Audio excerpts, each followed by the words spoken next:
என் பேரு ஜாக்லின். நான் அண்டமான்ல இருக்கேன். எனக்கு 2, 3 இயர்ஸா வந்து இந்த கோல்டு, வீசிங் ப்ராப்ளம் இருந்துச்சு.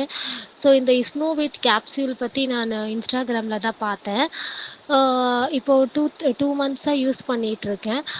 நல்ல ரிசல்ட்ஸ் குடுக்குது. எனக்கு ஃபர்ஸ்ட்டுலாம் காலையில எந்திரிச்சா அ ரொம்ப கோல்டாயிடும். அது ஒரே தும்மலா இருக்கும். அப்புறம் மூச்சு திணறும். ஸோ இப்போ அந்த கேப்சியூல் ரெகுலரா யூஸ் பண்ணும்போது இப்போ நல்லா ரிலீஃபா இருக்கு. Thank you prime. பொதுவா வந்து ஆஸ்மானாலே நெஞ்சில தான் இருக்கும். அதாவது மூச்சு விட முடியாது. நெஞ்ச இருக்கும். இறுக்கி பிடிக்கிற மாரி இருக்கும். இதுக்கு அருமையான மூலிகைகள் கொண்டு தயாரிக்கப்பட்ட ஈஸ்னோவேட்னே பேர் வச்சிருக்காங்க. இது அருமையான மருந்து. உண்மையான காரண பேர் தான் வச்சிருக்காங்க. இந்த ஈஸ்னோவிட் கேப்சூல என்னுடைய ஆலோசனைப்படி ரொம்ப சிவியரா இருந்தா 3 வேளை போடணும். ரொம்ப சிவியர் இல்லைன்னா காலையில, ராத்திரி போட்டா போதும்.